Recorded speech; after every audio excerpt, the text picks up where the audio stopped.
जो भी वर्ष के शुरू में संसद का सत्र शुरू होता है राष्ट्रपति के अभिभाषण से होता है। राष्ट्रपति ही बुलाते हैं उसे, राष्ट्रपति ही उसका सत्रावसान करते हैं। और मतलब संसद का सदस्य नहीं है वो, संसद का मतलब मेंबर भी नहीं है वो। इसलिए मैं कहता हूं कि अनपढ़ प्रधानमंत्री और अनपढ़ और गुलामों की भीड़ उसने इकट्ठी कर रखी है। उसे जैसे पुराने जमाने में राजा जो होते ना, चारण भाट जो होते, भांड जो होते थे, जो उनकी प्रशंसा करते तो राजा खुश होता था, ऐसे मोदी खुश हो रहा। आज यही काम हुआ। और क्या हुआ? ये भी इतिहास ही है कि देश की संसद भवन का उद्घाटन है तो राष्ट्रपति को नहीं बुलाया गया, उपराष्ट्रपति को नहीं बुलाया गया, विपक्ष पूरा नदारद है। और उसी दिन देश की उन बहन बेटियों को जो अपने लिए इंसाफ मांग रही हैं, घसीट कर जेल में डाल दिया गया, घसीट कर बंद कर दिया गया। ये भी इतिहास ही में लिखा जाएगा, ये भी कहीं और नहीं लिखा जाएगा।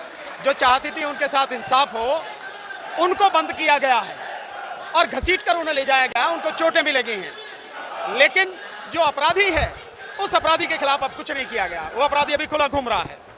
तो नई संसद का ये पहला एक तोहफा है जो देश के प्रधानमंत्री ने देश को और देश की बेटियों को दिया है।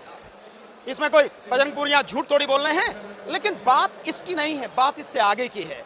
बात यह है कि एक तरफ तो आप संसद का उद्घाटन कर रहे हैं, नई संसद का, मतलब ये माना जाए कि आप लोकतंत्र की बात कर रहे हैं या लोकतंत्र के एक मंदिर की बात कर रहे हैं। हालांकि मैं ये मानता हूं कि वो लोकतंत्र का मंदिर नहीं है, क्योंकि उसमें जिस और संगुल जो है जिसको लाकर स्थापित किया गया है वो राजतंत्र का प्रतीक है।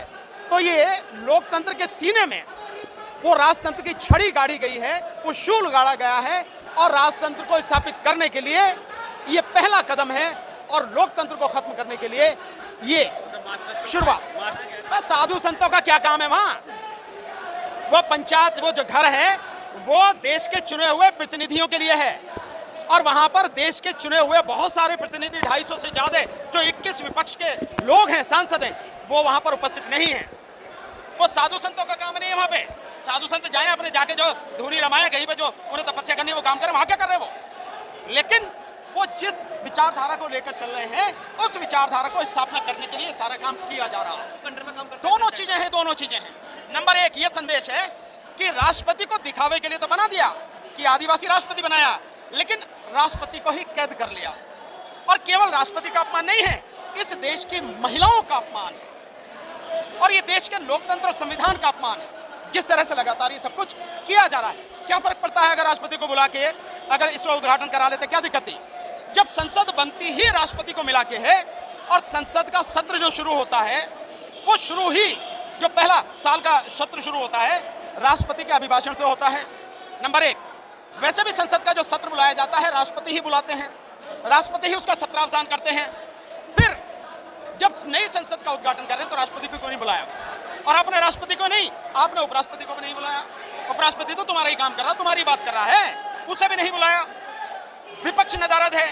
तो ये कैसी संसद है और कैसा लोकतंत्र है कि अपराधी खुला घूम रहा और जो बच्चे न्याय मांग रहे हैं उन्हें मार पीट के आप जो उठा के वहां से उनका सारा टेंट पेंट सब उठा दिया आपने और घसीट कर ले जाकर बंद कर दिया आपने। जो बेटी बचाओ बेटी पढ़ाओ का नारा देते हैं वही प्रधानमंत्री, उसी के आदेश पर उसी की पुलिस उन बेटियों को घसीट कर ले जाकर बंद करी। इससे ज्यादा और बेशर्मी क्या होगी? इससे ज्यादा प्रधानमंत्री के लिए डूब मरने वाली बात और क्या होगी? अंतर्राष्ट्रीय खिलाड़ी की नहीं, उसकी नजर में किसी की इज्जत नहीं है। आप इससे देखो, अगर अंतर्राष्ट्रीय खिलाड़ियों की इज्जत नहीं है तो बाकी और की क्या इज्जत होगी? किसी की इज्जत नहीं है। उसको सत्ता की हवस है और सत्ता में बने रहने के लिए वो कुछ भी करे, उसके लिए सब सारी चीजें माफ है।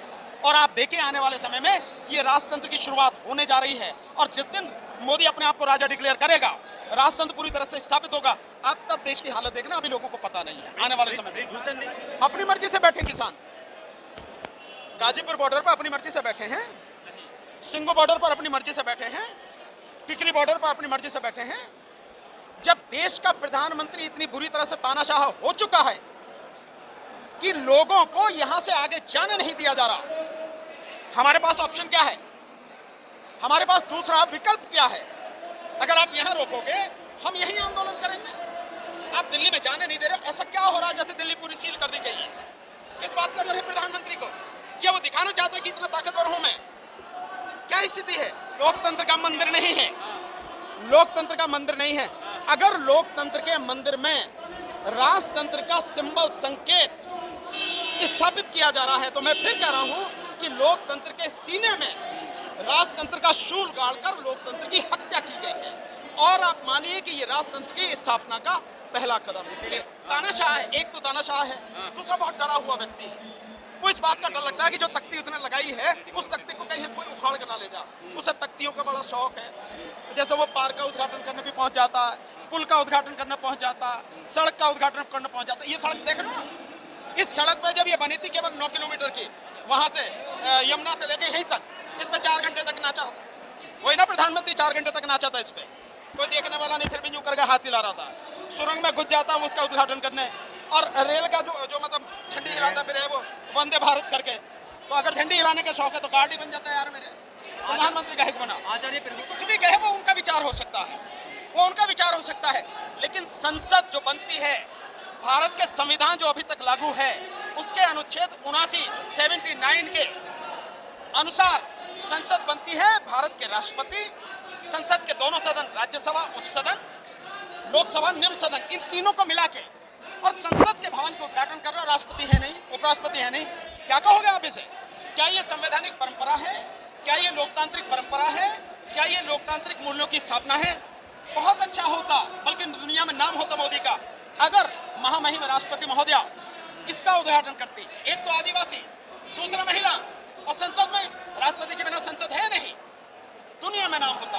और इसके साथ साथ कुछ पहले गलत हुआ हो या जो भी हो रहा उससे और बेहतर परंपरा आप स्थापित करते, तब तो समझ में आता कि आपने कुछ अच्छा किया। आप उससे उलट और उससे घटिया स्तर की सारी चीजें कर रहे हो, तो कैसे समझ में आएगा? ये भी इतिहास ही है कि देश की संसद भवन का उद्घाटन है तो राष्ट्रपति को नहीं बुलाया गया, उपराष्ट्रपति को नहीं बुलाया गया, विपक्ष पूरा नदारद है। और उसी दिन देश की उन बहन बेटियों को जो अपने लिए इंसाफ मांग रही हैं, घसीट कर जेल में डाल दिया गया, घसीट कर बंद कर दिया गया। ये भी इतिहास ही में लिखा जाएगा, ये भी कहीं और लिखा जाएगा। मैं संदेश देश की जनता को देना चाहता हूं, अत्याचार की सारी सीमाएं पार होती जा रही हैं। आज देश की बहन बेटियों के बच्चियों के साथ में इतना बड़ा अन्याय हुआ है। संसदीय परंपरा, लोकतांत्रिक परंपरा और संविधान को पूरी तरह से ध्वस्त किया गया। देश में जहां भी लोग हैं, जितने भी संगठन, जिस भी तरह के संगठन हैं, राजनीतिक हो, सामाजिक हो, जितने भी लोग राजनीतिक सामाजिक सोच रखते हैं, आगे आके काम करते हैं। किसी भी जाति के हों, किसी भी धर्म के हों, जाति और धर्म की सारी सीमाओं को तोड़कर इस आंदोलन में इकट्ठे हो जाएं, सारे के सारे। और जब तक मोदी सरकार को, मोदी सत्ता को उखाड़कर न फेंक दें, मिलकर लड़ाई लड़ो, संघर्ष करो, अन्यथा एक एक करके सब मारे जाएंगे, कोई बचेगा नहीं। संवैधानिक परंपराएं ध्वस्त की जा रही हैं, लोकतंत्र को पूरी तरह से खत्म किया जा रहा है।